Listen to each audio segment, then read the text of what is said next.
En Aragón hay más de 50 empresas franquiciadoras que crean cerca de 10.000 empleos y facturan 987 millones de euros al año.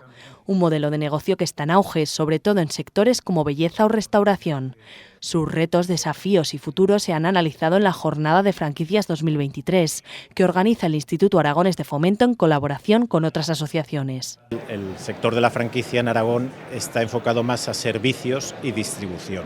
Esos son los sectores en los que más penetración hay, pero por supuesto en Aragón, ¿no?, que tenemos que pensar como en todos los territorios en sectores estratégicos. La Administración lo que queremos hacer es apoyar toda aquella iniciativa que consideremos que está alineada con los sectores estratégicos de desarrollo de nuestra comunidad.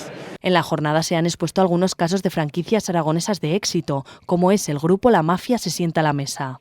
En total cuenta con 80 locales operativos y más de 100 firmas en España, Portugal y Andorra. Nosotros, por ejemplo, con la Mafia, con el grupo La Mafia, este año, después de 22 años, ha sido nuestro mejor año, tanto en ventas como en crecimiento de número de franquicias, ¿no? Aunque la idea es seguir creciendo.